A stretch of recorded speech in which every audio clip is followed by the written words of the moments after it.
Michigan's bottle bill is one of the crown jewels of our conservation tools. It's an environmental protection measure that really showed Michigan to be ahead of the times when it was adopted back in the 70s. But what it's done is it's also helped keep 95% of the recyclable materials that fit into that category out of our waste stream, which is just huge as we think about the steps that we need to take moving forward in order to deal with emissions reductions for climate. The bottle bill is a fabulous driver to support that type of work.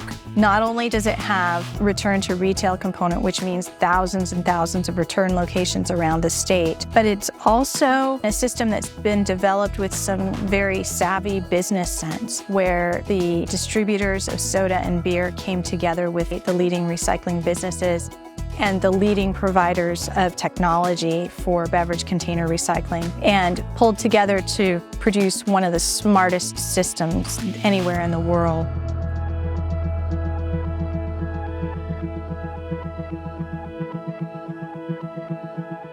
The beverage container deposit program itself puts the deposit on the beverage container, which provides an incentive. And in the systems that have very strong return to retail, it puts more locations closer to consumers so that people can return their beverage containers and go shopping at a grocery store or whatever kind of store all in one trip. If you go back and put yourself in the context of the time, the 1970s were the most important decade for environmental law in Michigan and across the country. It really started when Governor Milliken called for the adoption of a bottle bill in Michigan. It was supported by the Michigan United Conservation Clubs, which is a statewide organization of hunters and fishermen and sportsmen's clubs all across the state. It was a litter problem that was really the genesis of the bill. It was the voters who passed an initiative in 1976 that created the bottle bill, and the way they created it, it left it in private businesses' hands to figure it out. And I really think you look at the reverse vending machine when that started coming in the early 80s, and you started thinking about the way that saved on labor for retailers. It allowed containers to be commingled, but still allowed the integrity of figuring out who is responsible for each container.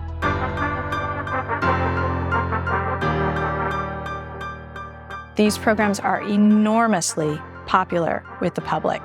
I've seen public opinion polls where container deposit laws rank higher than motherhood and apple pie. I mean, they're popular in the range of 70%, 80%, even into the 90s. One of the things that's been clear over the decades since its adoption has been how much cleaner our state is and how much cleaner our waterways are. And it's something that you can see just traveling across Michigan, but it's really an experience that you have when you visit neighboring states too, particularly our Great Lakes states. From our lakes, great and small, towering dunes and dense forests, our natural resources are the pride of every Michigander. It's our responsibility to keep them clean, open, and free. And our bottle deposit program helps us protect our beautiful parks. Since the program started, over 150 billion bottles and cans have been redeemed. That's 10.5 million tons of materials, more weight than 10 Mackinac bridges. The Miracle League of Southwest Michigan is a nonprofit organization to include all kids that, despite their abilities or disabilities, are able to play baseball and softball. Before the field was built, we wanted to raise $10,000, and we wanted to contribute to the shed that was built at the Miracle League. The bottle drive was probably one of our most successful fundraisers by far. So we ended up with about 43,000 cans, so we raised about $4,300 from that. And then there is the environmental impact as well. I know down at school, I'm in Ohio, and you don't return cans there. So after you finish drinking a pop or something, they just crush it and throw it away. And it just seems so wasteful being from Michigan, knowing that we have it here where you can go actually return them, and it's just better for the environment and they don't end up in landfills. Companies want to do this. They're lining up to use recycled material.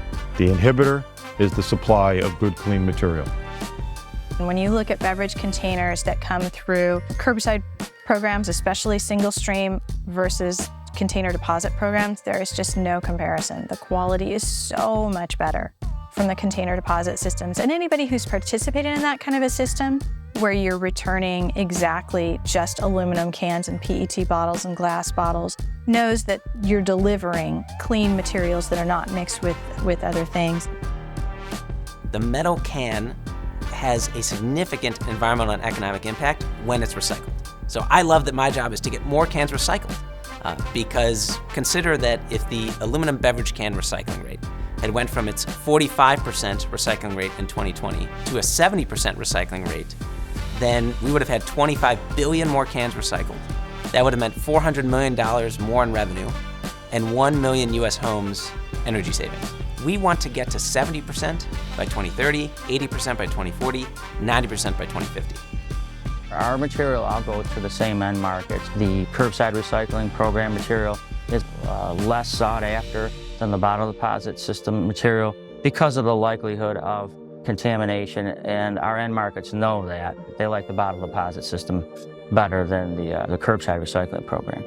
Container deposits work really well because they not only inspire people to recycle in general, but they also place that small economic incentive on the recycling process. And that's why we call them the rock stars of recycling, because they're able to achieve such high redemption rates. People from Michigan should be proud that they are redeeming their containers and that they're creating that domestic supply of material that the aluminum beverage can industry needs to incorporate in new cans and to keep its recycled content at its current 73% in the United States and get that even higher. Taking the industry from a stagnant position to a growth position. It means new plants, it means new factories, it means more jobs. Michigan's deposit program and the return program is the model, has long been touted as the best program, the program that generates the cleanest material, the gold standard, if you will, of all these types of programs over the United States. Let's keep working together to make this program successful.